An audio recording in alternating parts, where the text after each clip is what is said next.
Greetings, Campbell, from afar. Hi, Hannes. Good to see you and chat to you again.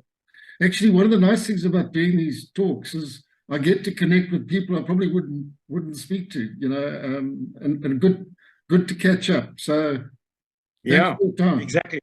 I mean, all the mates and all our sort of generation is spread all over the world these I days. know, So I know. it is nice to catch up. Yeah.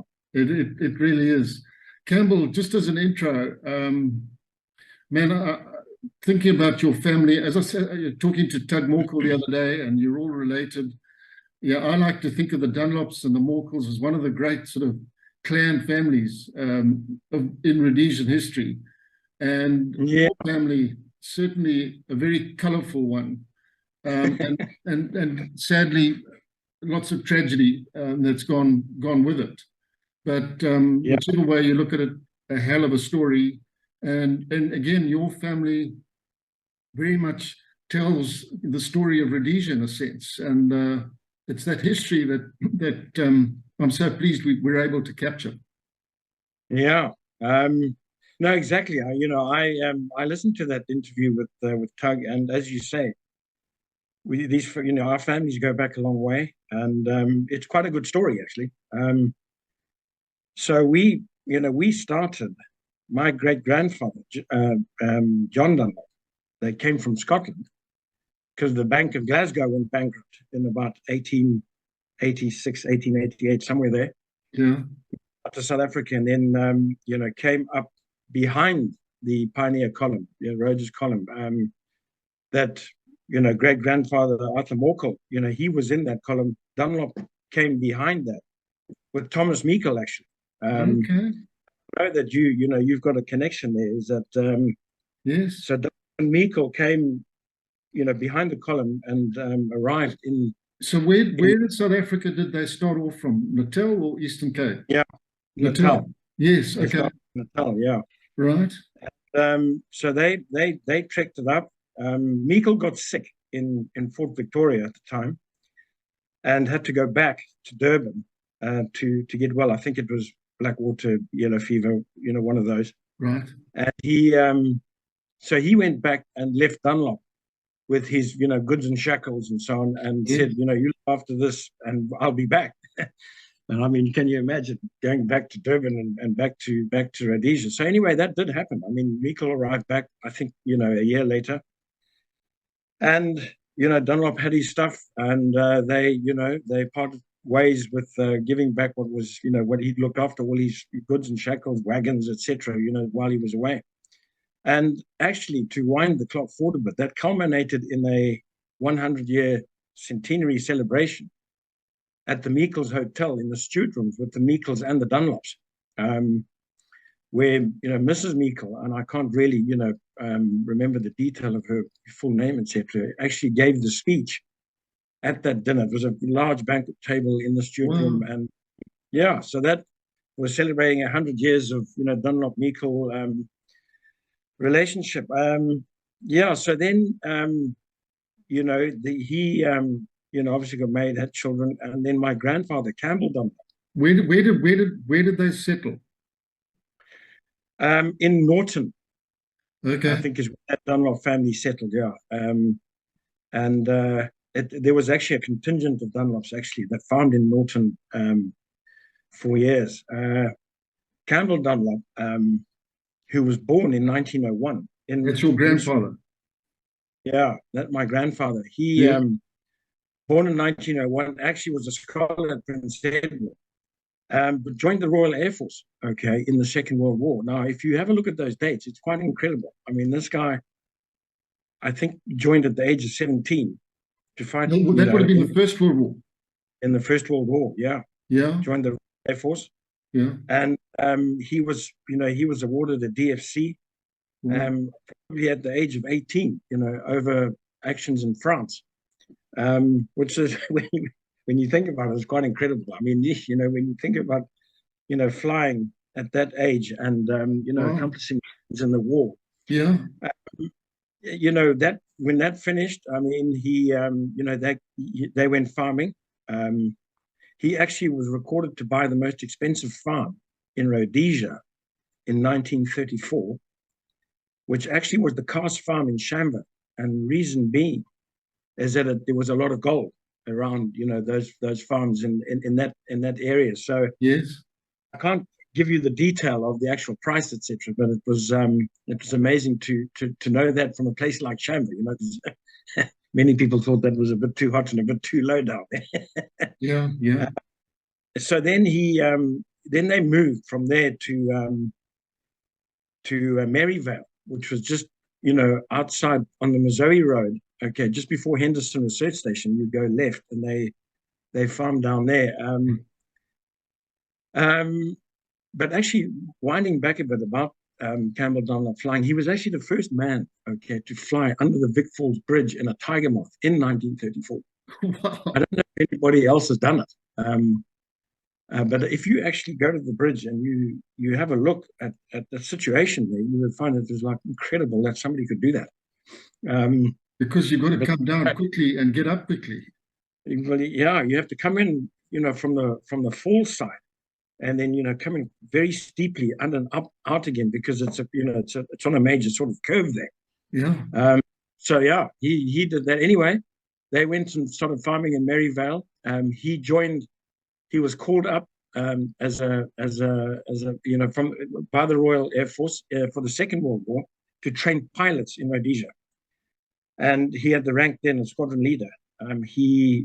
Unfortunately, he was flying an aircraft with three of them in it back to Thornhill, actually, where they were training pilots, and they had engine failure and came down in the Underberg and died.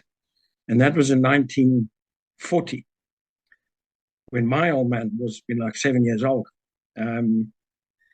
So my grandmother, okay, then left Rhodesia, Maryvale, gave it to leased it to a man called Tom Bailey, which you may be familiar with. Old Tom Bailey, who was an incredible farmer, who eventually lost those farms, in the sort of 2001 farm invasions. So my grandmother moved down to South Africa and brought up her three children, which is my dad and his two sisters, one of them being Lola Morkel, who married A. Morkel, married John Morkel, which is Rex Morkel's brother. Yeah. Yes. And yeah, because you're familiar with with that family in one way or another. And brought up her three children, because her sister actually, Betty, her husband, Tom Barker, had been captured in the Second World War in North Africa and been sent to a POW camp in Italy. And so the two sisters got together and lived in Johannesburg and brought up their 5 children, actually, together. Then my grandmother she was a nursing sister, and she in order to educate the children, she moved down to Grahamstown and became the SANS sister at St Andrews Prep, which allowed the children to go to DSG and to St Andrews. My old man, fortunately through his mum, was able to get a good education. He did a couple of years at the prep school and then moved into St Andrews Senior. Yeah. Right. Yeah. So Campbell, on the maternal side, there's a stent. Yes, that was on my grandmother's side, my dad's mum's side. Yeah. Now, their stent, okay, was basically a war correspondent journalist, and he started on the mines in Kimberley, and then moved and joined various forces during the Anglo-Zulu wars down there in the early 1890s, and then moved up to Matabeleland with I think General Plummer, and joined up with Rhodes in Bulawayo, as it was, and I think, but I cannot verify this 100%, is that he was going on the Alan Wilson patrol, but Rhodes pulled him out and said, "I need you," because they were off to the Matopos, to the Great Ndaba, as it turned out, and Rhodes needed him, as a scribe, to actually take the minutes of the meeting, and that's what happened. Stent went with Rhodes, and there's a photograph which will come up, that there he is standing at the back with the notebook, taking the minutes of the Great Indaba. Wow. Yeah, What a story. but he was also St Andrew's pupil back in 1888, and he wrote a book about Rhodes, called The Personal Record of some incidents in the life of Cecil Rhodes, which for the Cape Times. And in that, he covered the funeral of Rhodes from Cape Town all the way to the Metopus. That whole journey on the train and into Bulawayo, then by carriage, to his his gravesite, up in the Metopus. Yeah. That incidentally, Campbell, is covered in quite a lot of detail in Duncan Clark's book. The movement of the funeral cortege from Cape Town all the way to Bulawayo. And it's quite incredible what sort of a turnout there was to say farewell to Rhodes, right across the sort of racial, ethnic spectrums, English-speaking, Afrikaners, Black people, everybody came to pay their respects to him. It's quite something when you look at the way Rhodes has been treated in the modern world, where he's now one of the monsters of history. And yet at the time, he was held in such high esteem by everybody, black, white, colored people. Everybody had a soft spot for old Rhodes. So he's had a pretty bum deal the way he's been treated by modern historians. Yeah, no, for sure. I mean, I think he was well respected, by the Matabele, because it was quite a daunting meeting, that wasn't it? I mean, there was huge. Around about 3,000 Matabele warriors, and there was just like 4 of them, and to pull that off without, with sort of diplomacy that he obviously used in the negotiations. He displayed enormous physical courage. He was unarmed, and there was every possibility of that whole thing turning into something very ugly. I actually just read Colenbrander's book, T.V. Bulpin's book about Johann Colenbrander, who came from Natal. He probably crossed paths with your relatives, and he spoke fluent Zulu, and that's why he got on very well with Lobengula and the Indunas, and they trusted him. So he was a very, very important intermediary for Rhodes when he was negotiating with the Indunas and trying to find a peaceful way forward. But I'm sure Veer Stent would have been right in the thick of that whole process. Yeah, there he was. Interesting history there. I mean, the other good friend of Rhodes was Sir Percy Fitzpatrick, who wrote the foreword to the book, A Day in the Life of Rhodes. And wrote Jock of the Bushveld. Exactly. Yeah, carry on. And in my we in these latter years we moved to Port Elizabeth, and we made that my base until actually coming here to Jersey. And I met through Dan, Debs' son, through the school, through going to school, etc., a family called the Nivens, and he was his name was Clyde Niven, and he was Sir Percy Fitzpatrick's great grandson.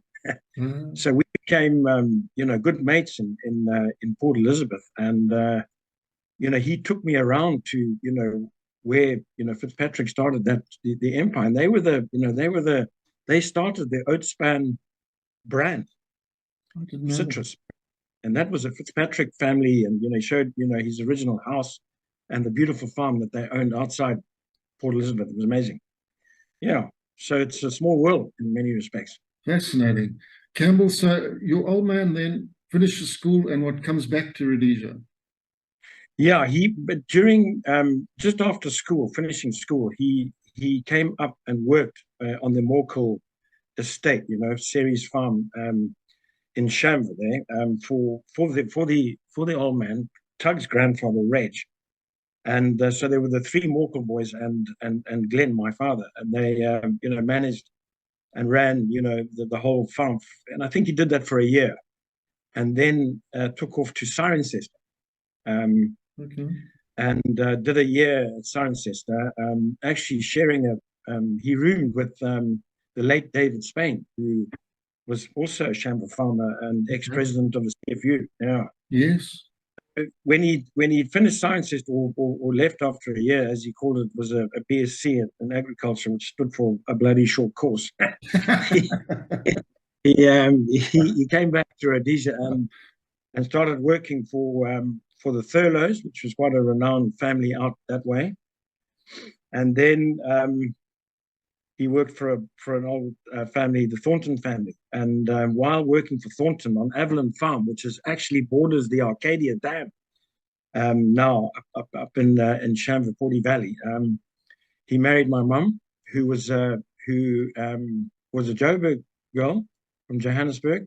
Her father, Leslie Williams, there's a hospital named after him in outside, Western Johannesburg. He was the chief medical officer for Anglo American back in the 40s, 30s, and 40s, and they were a family that lived in Rivonia, actually in Joburg. And funny enough, before my dad met my mum, she was good mates with Tug's mum, and that's how the whole sort of connection of the Dunlops, even in those days, began, because they all used to get together in Johannesburg, and they all kind of knew each other. Married my mum and moved up to Rhodesia, and when my great grandfather died, my grandfather, Glenn's father, he left money, okay, to my grandmother, and she passed it on to the children, and it was like £6,000 each that they were given by my grandmother, and my dad used that money to buy Beacon Hill Farm, okay, which became the Dunlop family farm in right on the border of Shamva Bandura, back in 56, 57. Right. And that's where we were all born and raised, and we went to schools in Harare. Well, we started off in Bandura and then moved to Selborne Rutledge in Salisbury in those days, and then to Guinea Fowl. So it was Craig. Craig was born when? 1959.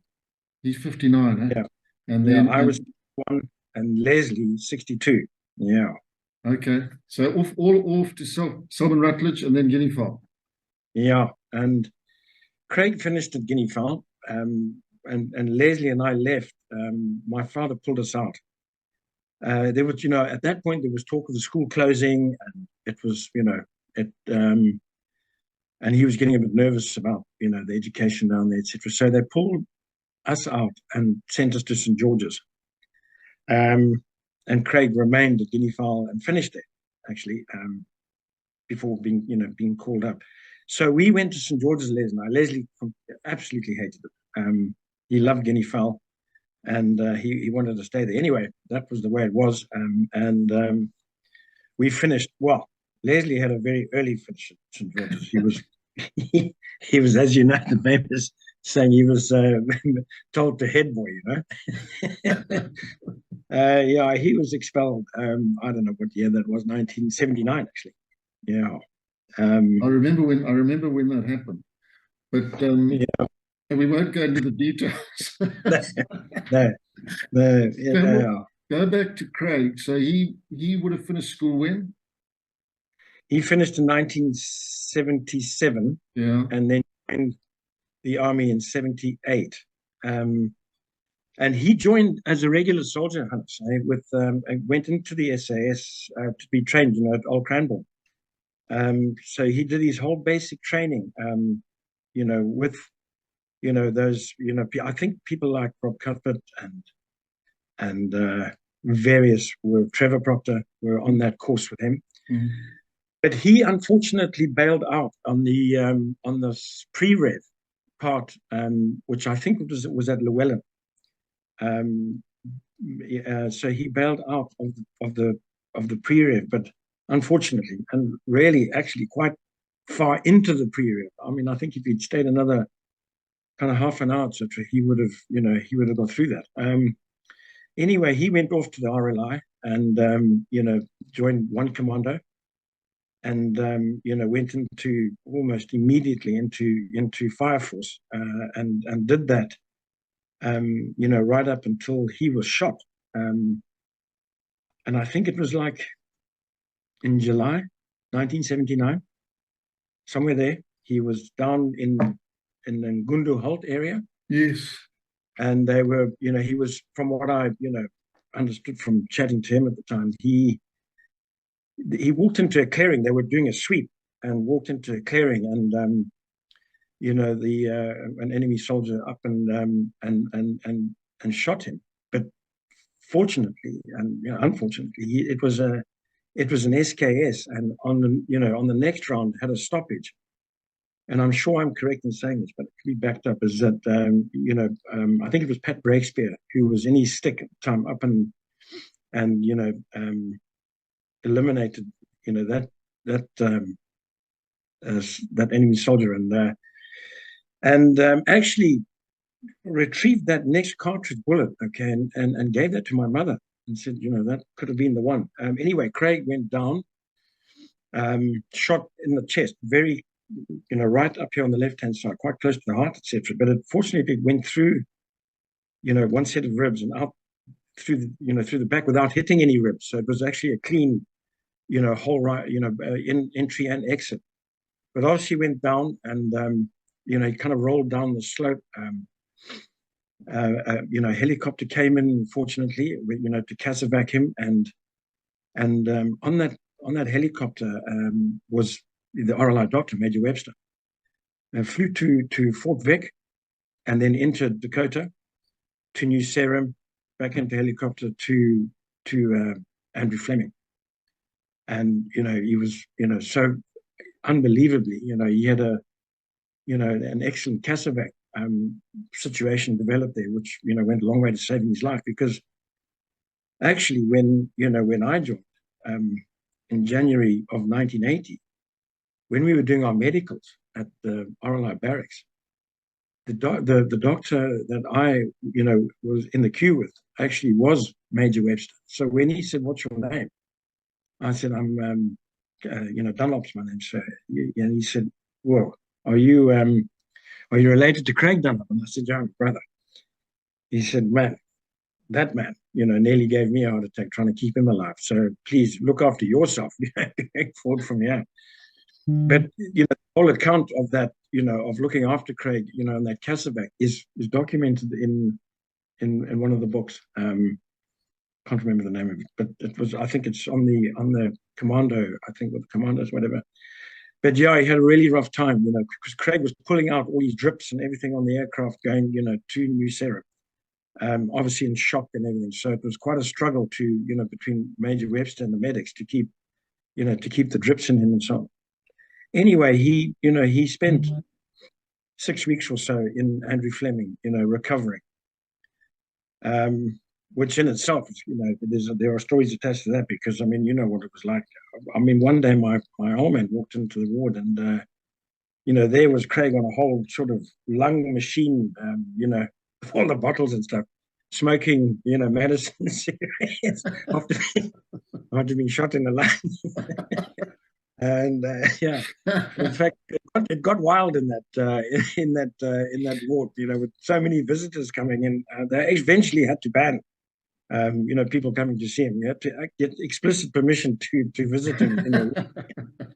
Otherwise, it just turned into a bender. Anyway, oh my word. He recovered from that and went back, obviously, back into the commandos, but went into a training role, because he was still quite weak, and it took a long time because he got chest infections and everything, lung infections and so on, in hospital from during the recovery process. So he went into training recruits and so on, which is where he ended up in 1980, actually training some of my colleagues and friends. He was renowned. He was an excellent gunner. He was an MAG gunner, and it was hectic, Hannes, as you know. I mean, I remember dropping him off at Enterprise to join the commando there. They were all based on the Enterprise Golf Club golf course, and just off the main road there. And I think that that tour of duty is also well documented, I think through the Battle of Enterprise and so on, where, I mean, it was unbelievable, the amount of, contacts that they went into on that particular trip. I think it was, for a period of 5-6 days, it was 3 contacts a day, and not even back into camp, sleeping out overnight and just getting water and ammo to keep fighting. And it was so hectic. They lost, I think, 5 or 6 of his one commando mates in some of those some of those, which was really bad. And I mean, that, like, when we think about it now, at sort of 19 years old, having to do that, it's like, it's got to have some effect, doesn't it? Yes, Campbell, absolutely. We've talked about this, and everybody, Craig in particular, I think about him so often, but I think he was working hard most of his life to suppress a lot of issues that he didn't want to let out there. And that's where, talking to Tug the other day, Tug was saying he was just so lucky. He had a release valve when he got to Scotland, but Craig never had that. No, and I think this generation and our generation, growing up in the in the culture that we did, and the situation we were in Rhodesia at the time, it was war torn. The sort of male youth going into the military, it was kind of a culture. It was if you showed kindness, it was weakness. If you didn't want to be seen to be weak in any way. And so things like when soldiers got out of the army, right up through the 70s, it just wasn't the thing to go and seek help if you were with what they refer to as PTSD now. I think those in those days, you don't even think about that. So you really just sort of had to suck it up and get on with it. And I suppose the older you get, actually, the more you reflect on your life, and that, these images and flashes come back, and they must have an effect. So people can take it, that have been, I know lots of colleagues and mates from the army that went through as much hell.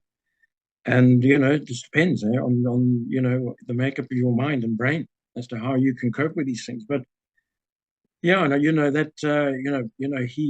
Craig ended his life in 2016, and I think that I don't think that it was all to do with that, but I'm convinced that part of it was a drag. Campbell, what I think adds to our problems really was the way it ended.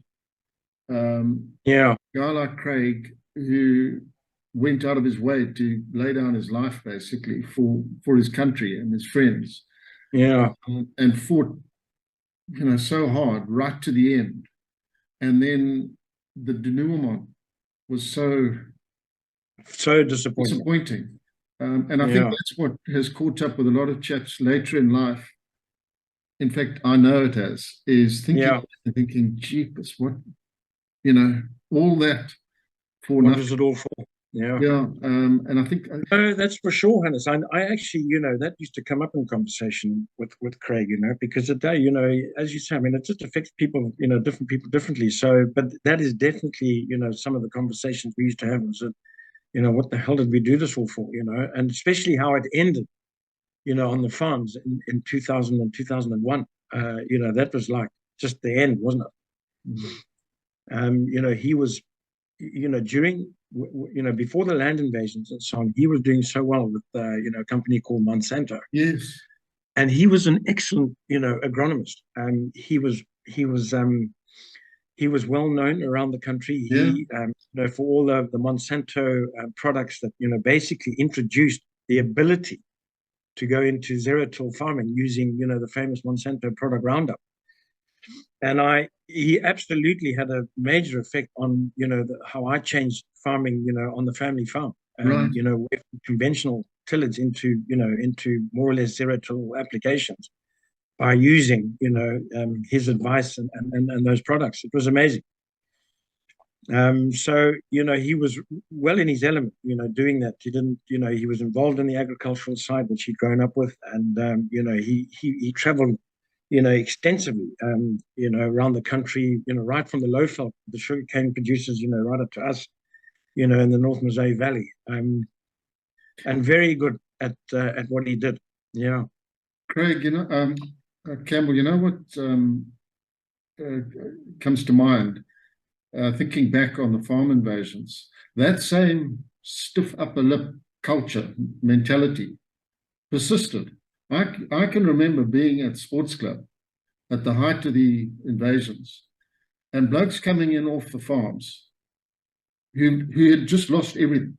They'd lost their farms, they'd lost their livelihoods, they'd lost their homes. Coming into that pub, I can remember it, boy, and they were laughing. They were just saying, I'm done. Yeah. I'm history. I know. But buy me a beer, dry your eyes and get on with it. And I think it was just, you think about all the trauma that a guy like Craig had gone through with the war, the difficulties, and then losing everything, as happened to you. And it's just too much for one, for somebody to stomach. You can only recover from so many setbacks, and then you just lose the will to carry on and start all over again.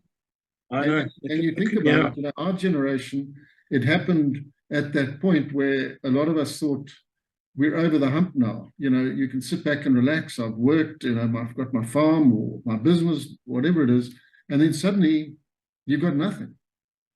And I know it is a total loss, because it's not just your business, it's your home, your life.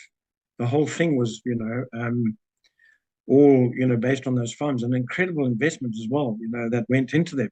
Mm. I mean, we converted the family farm and the farm next door, which I bought, from total dryland operations into huge irrigation. I mean, we had, up to 400 hectares of wheat in the winter. And I mean, we put in amazing investment there. I mean, I put in 28,000 meters of underground, delivery lines from 2 rivers, on either side of the farm. Massive investments. Your neighbors would be saying, you're going to go bankrupt doing this. But in actual fact, it was an amazing achievement, to be able to, to keep producing, through winter and summer. And of course, we built the Arcadia Dam and a dam above it. So down in the lower Missouri Valley there, through the Arcadia Dam and the Musambura Dam, it was 100,000 megaliters of water, which equates to 10,000 hectares of irrigation, built privately, which have now been taken. There's such good dams there; they've been taken over by the government as national, dams like Mwenji and the others that were built by the government. But these were privately built, and I mean, in syndicates of only 25 to 30 people.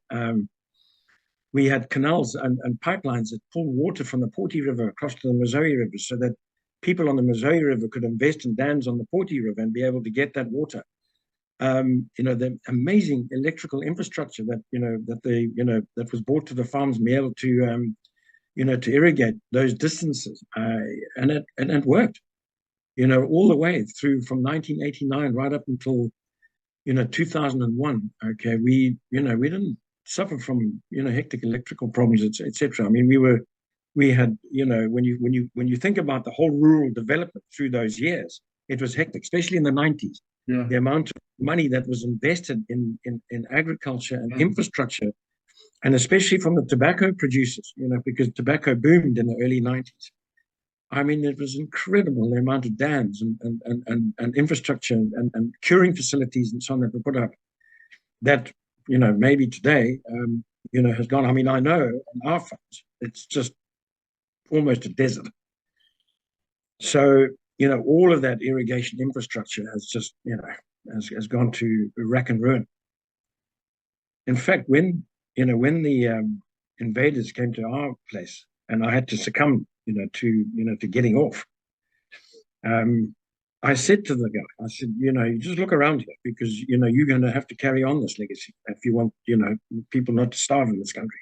And at the time, we had around about 500 hectares of maize that was very well developed. And wow, I mean, obviously we're wasting our breath, but yeah. So that was, that was a disaster, really.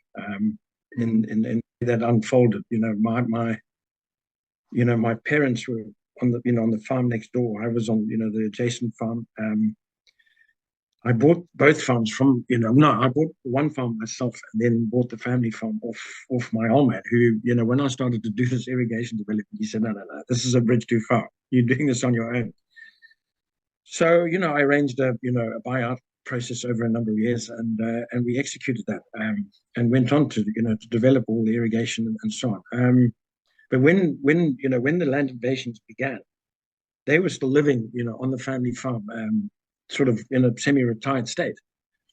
And they were attacked and beaten up and so on, in 2001, as my managers were. So it ended up in a violent and very scary situation, actually, because there was no defense system. You were actually helpless. There was no protection from the police or anything like that either. But I mean, that's a trodden journey that many people have been on, and so we had to get off.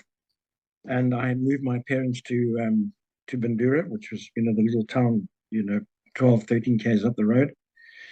And Amanda and I and the family, we moved to Harare and took a house there. And that's a whole new journey that started from there. Campbell, before we go any further, we'll pick up with this later, but let's go back to your service. I know you came in at the end, but still, just talk about your military experience. Yeah. So we were the last intake. Okay, I've been into what we still refer to as the Rhodesian Army in January 1980. We were called up and had to appear, appear at the RLI barracks, Cranbourne, on the airport road. And there were around about 2,000 of us that were called up and had to assemble there, and it was pretty chaotic.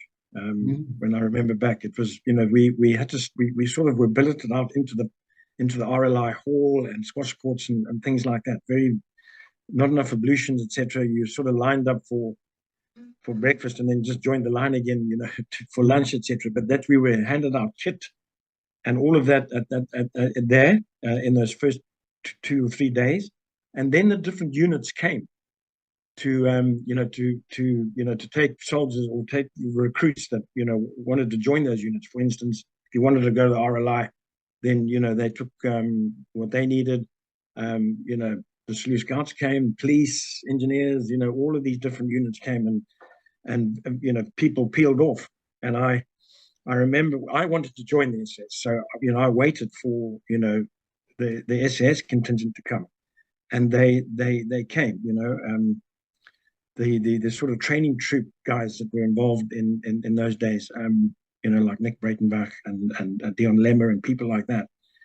But only about 30 people wanted to get on the truck or on the trucks. Okay, and it wasn't enough, so they said, "We're leaving and we'll be back tomorrow," to gather more troops. So we waited.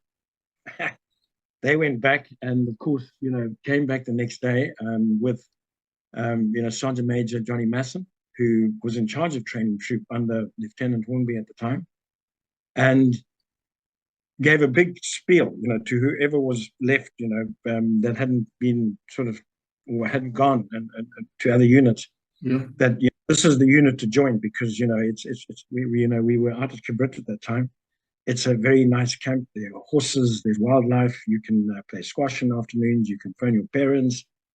There's a nice little bar area where you can, after you've trained in the day, you can go and have a drink there and everything. But of course, you know what that's like.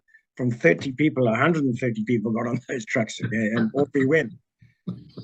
So, Johnny Masson, he achieved what he needed to do. Well, of course, as soon as we arrived at Cabrit, what happened then? It was just, you think you're on Dad's yacht, and that was the end of, that joyride.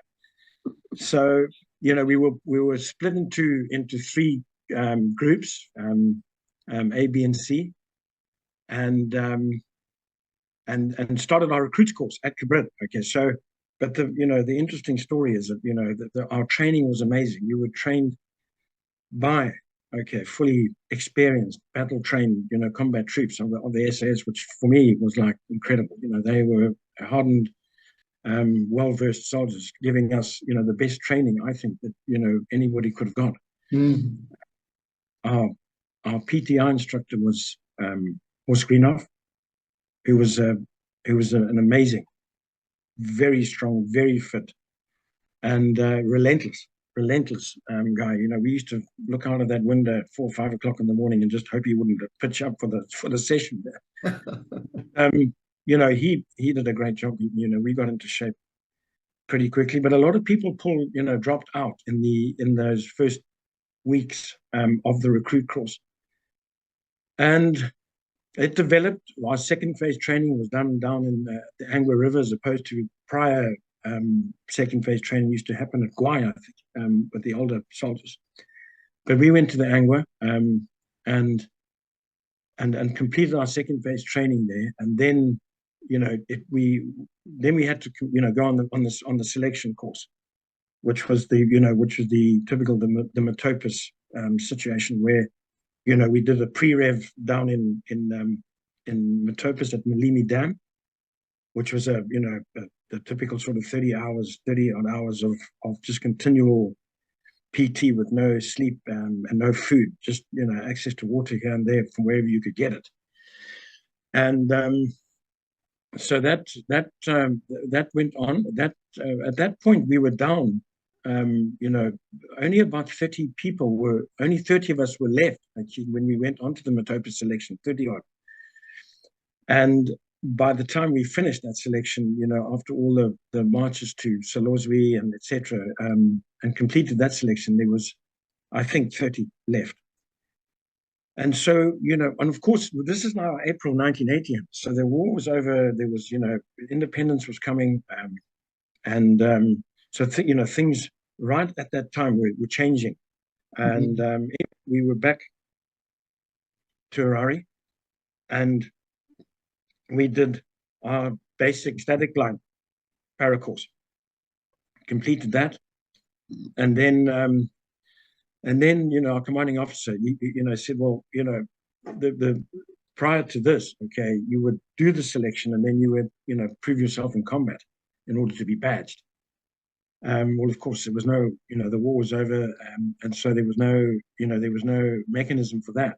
And so he reverted back, okay, to what took place prior, okay, to the war, where SAS soldiers were badged, during an escape and evade exercise. We commonly referred to that as an all-in exercise, which was conducted in July, I think, of 1980. So whoever was left of this selection, okay, passed the para course. Now we're going to go on this, and our CO and other officers and actually old SAS soldiers that were still involved, either in a territorial sense or were sort of re-signed on, gathered for this event. So it was planned by the CO up in Mangula, and it's a 10-12 day exercise.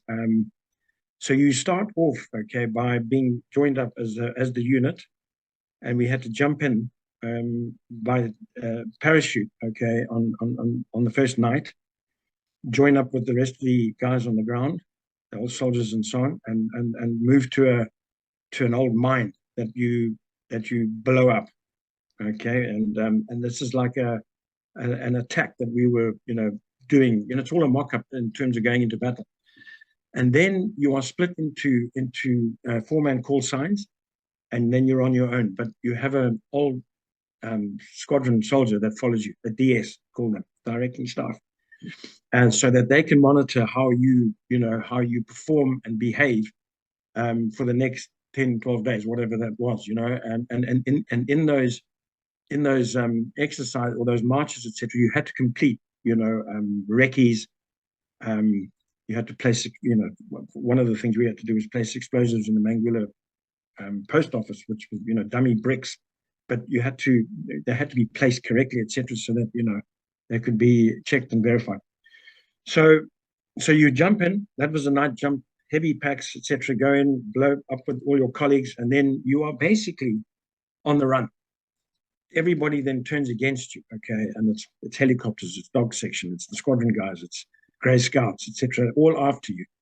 And, with, the CEO and his men planning this thing at the Mangula airstrip, okay? And their objective is to capture you, okay? Because then you go in for for an interrogation session, which is like, 15 hours of being grilled by hectic SB officers that, were chosen specifically, I think, by the CEO. Anyway, so just to recite our side, we jumped, my four-man call sign, our first DS was Tony Blythe, okay, who was, I didn't really know Tony very well then, but obviously got to know and became very close friends with him after that because we worked in Afghanistan together. And off we went. And, basically you have to go and perform a, recce, whatever, but you've got 2 days, okay, to get to the next RV. And you know that all these people are after you. And every morning at like 6 a.m., you had to call in your grid reference to your position. So that, like the CEO said, I just need to know everybody's okay. But in actual fact, they used that against us to come and find us. And the first morning I sent in, so you had to call into Signal to Kabrit and rattle off your 8-figure grid reference. 15 minutes later, there's a helicopter with troops, hovering above you, trying to find you, because from there you go into this capture and interrogation. So, we managed to avoid that. They had to stop walking during the day. We walked at night. I started to give grid references that were a kilometer away, which irritated Blythe. We didn't want to get captured. It was quite a scary event to be captured in this situation. So, yeah, we managed to keep going. And then one of my RVs at night was manned by Bruce Spargo, which is an old school colleague of ours. And he said to me, Dunlop, whatever you do not get captured. It is very hectic. So we continued to avoid that. And we were, I think, getting really close to the end. And we hadn't been captured yet, which was obviously irritating the CEO, because he wanted to get everybody through that, interrogation exercise. So the one set of orders was we were to put explosives in the Mangula post office, which, 2 of us did, because you also had to avoid, whatever civilian security there was and not get caught by them. So it was sort of, a semi-real type thing. Anyway, we achieved that. And the orders said that a vehicle would pick us up at 3 a.m. in the morning, okay, which was at that time, that was manned by, that vehicle was driven by Bob Hewitt. Anyway, it arrived at 3:10 in the morning. You're obviously very tired. It's cold, very cold in Mangula and in the middle of winter. Anyway, we really had very little option but to get into this thing because daylight was coming and we still had 40 odd kilometers, I think, to get to our next RV. So being able to get there during the day was will open us up to to being caught. Anyway, we got in the vehicle and he drove off, and about 4 k's down the road, he stopped the vehicle and jumped out.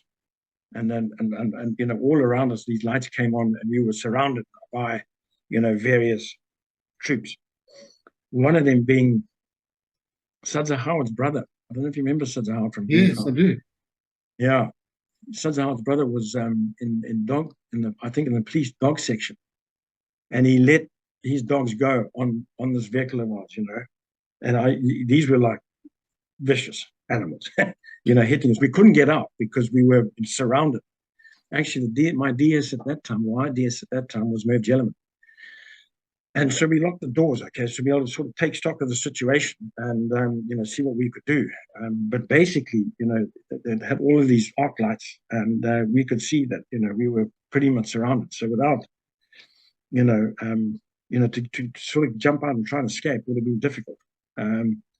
So they kind of had us in a spot that we couldn't get out of, okay, with these dogs ramming themselves onto the windows, etc. And so we kind of surrendered. And we're taken, as prisoners and went through that interrogation process, which is, hoods, leg chains, the whole business, tied up to fencing. And then a whole, that was sort of at 3 o'clock in the morning, right through to, like 5, 6, 7 o'clock at night of intense interrogation and, you know, elements of torture, in order to, you know, to extract information. So if anything was caught on you, like a recce that you'd done of a village, you know, you would be interrogated. And the object of that was to be able to just fend off, okay, and not reveal information, to see whether you could take the, you know, the interrogation. And it was an exercise where the CO could see whether, you know, you were strong enough mentally and physically to take this sort of punishment, and so on. And then you are released, just with your rifle, and empty water bottles, and that's it on your, you know, in your pack. And then you're released, and you need to get to the next RV without being captured again. And because if you capture twice, okay, you automatically fail. And so we managed well, the four of us were released, and we actually bumped into another call sign that was bambling around outside the Mangula airstrip there, and looking for water. But funny enough, on our first sort of legs of this, we found water in that area, so we knew where to go. Got water, and this is an interesting story. Is that one of the guys in my call sign was Russell Middleton, Israel, well, was at the time in Israel Middleton, who I think is in Australia now, and his uncle owned a farm up in Mangula, and so, you know, we were really quite messed by that. Okay, this whole interrogation, this being on the run, constantly, you know, having to walk at night. So I said, listen, we need to head for that farm because we need to rest up and take stock of the situation, and then we'll make our way, you know, we'll get this farmer to transport us to the last RV, you know. So, I mean, it was using initiative and so on. So we made it. We did you know, we made it to the farm, which is about 40 k's away, and rested up outside and waited for the, you know, for the domestic servant to, you know, to come. And then, and, you know, we were dressed in sort of Frelimo garb, so blacked out and so on. So it didn't, you know, it looked quite ominous for, I suppose, for somebody like him. Anyway, we followed him into the kitchen, and he got a hell of a fright, this man. And but we settled him down and ordered him to make us tea and find cigarettes, which he did. And then, you know, so I asked him, you know, what's the routine with tea with your, you know, with the owner and so on, which is a man called Neil Kluko, by the way. And he said, well, this is what I do. This is the plan in the mornings. So he would take the tea tray, put it down, knock on the door, and Neil would come to the door, take the tea, and have tea with his, you know, with his wife and so on in the bedroom. Well, we kept to that routine, and we went down the passageway, and he knocked on the door. This, you know, the domestic, and Neil came to the door, opened the door to be facing his nephew and my FN, you know, pointed in his face saying, you know, we need you to now, you know, you're under our sort of capture at the moment. So anyway, he played the game with us, and he knew, you know, what was going on, and we, you know, called the rest of the guys in, and they put us up in the stables. So we had some food. We even got to the point at lunchtime that we even had a couple of beers, and planned our way to get to the RV, because it was the last RV. If you could get into that, okay, you were through the exercise. And it was it had a cordon of a kilometer around it. It was a safe zone.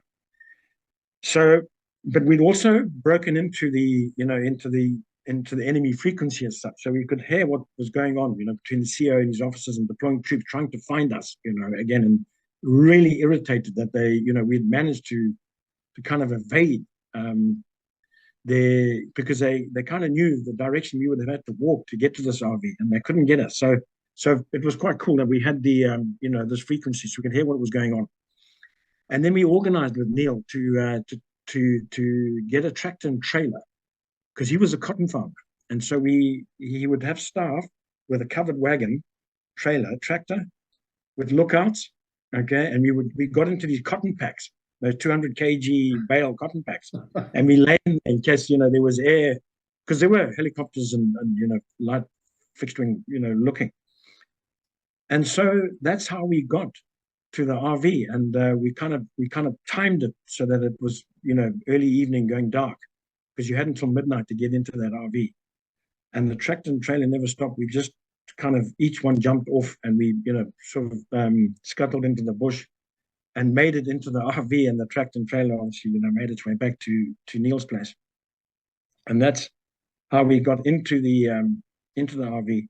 And then the next morning, okay, there was a whole interview process where everybody was filed into a tent, and we were interviewed by the CEO and his officers. And then, obviously on reports from the DS, okay, he decided, who would be badged and who wouldn't be. So from there, okay, there were about 5 of us that made it through, that got badged, okay, which was done in a ceremony back at Kabrit with General Walls, who was one of the original, Malayan scouts, SAS scouts, back in the late 50s. So that was quite nice for us. And then we carried on training, as bad soldiers, doing heavy weapons, all the enemy weapons. We did free fall courses. People were on medics courses, on signals, and an incredible journey like that, Hannes, because it was all still done by hardened, well trained, Yes. old soldiers. Yeah. Yes. Great. And then culminated into the dissolution of what the unit packed up in December 1980. Yeah. Campbell, I must just tell you, you've probably heard this before, but I think Daryl Watt was on that course, wasn't he? He was. Yes, he was. Yeah. And he says that course produced some of the best soldiers that he ever saw come through the selection ranks. He really said that those guys that came that got their colors were absolutely outstanding. So it's just that's nice to hear. I mean, I used to see a lot of Daryl when we were when I found in Zambia after losing the front. We went to Zambia for a few years, and used to meet him sort of once a week at the old Holiday Inn there outside and chat to him. I did a couple of survival courses with Daryl. Where we took an Air Force contingent on a survival course, 4 of us, Daryl plus, which was a new intake of recruits into the Air Force in the new Zimbabwean Air Force. And that was 2 weeks in the Zambezi Valley, and that he failed a whole lot of them. So that was they never made it through that survival. But what an incredible operator! I mean, he was that's all well versed. But it was good to to just have that experience, to work with him, on those sort of those trips.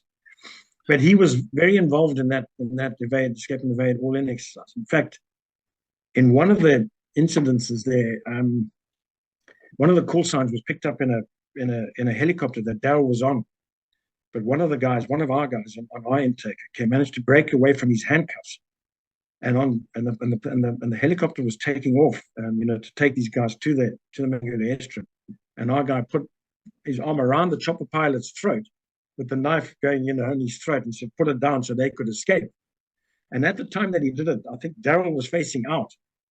But when he saw the helicopter kind of, buck a bit, he turned around and saw what was happening, and with one punch silenced our guy, and the chopper pilot was able to to take off, and off they went to capture. But we actually spoke to that pilot afterwards, and he said it was quite hectic because it was in a very precarious moment in the helicopter that could have gone sideways. Yeah. So, Campbell, you were at the last parade, at the final parade. I was. Yeah. And so you had to make a decision about whether you wanted to go to South Africa or just leave the army. In fact, that decision was made actually before December 1980. We were given the option, actually, just after selection at Matopus, whether to go, wanted to go to South Africa. And I actually remember going to the CEO and saying, what should we do here? And he said, it's not my decision, your decision, but I want to carry on. So I'm giving you the option to sign up right here, for 3 years. And we'll back pay you, and you'll get onto regular salaries and so on. So I did that. I signed up as a regular soldier, and to carry on with him, and what was ever left of the unit. and whatever that we were going to be, going to do. I was not aware of the plans, but there were plans. And I don't know why it didn't carry on. I think probably because there weren't enough soldiers left in the unit, and obviously the whole sort of framework in Zimbabwe probably changed, but did change, and so the decision was made to disband. But there was a number of us that signed on as regulars. So when we were disbanded, there was the option to go to South Africa, but there was the messages coming back from SA for us it didn't look very good, and it wasn't very nice. So we went into civilian life. Yeah. Campbell, you went after the farm invasions, when you lost everything. You ended up in some pretty wild and woolly places: Afghanistan, Somalia. Yeah. So tell us about that, how it all happened. Hannes, I at this point need to mention I need to go. I have a meeting in 20 minutes. No problem. Hold on.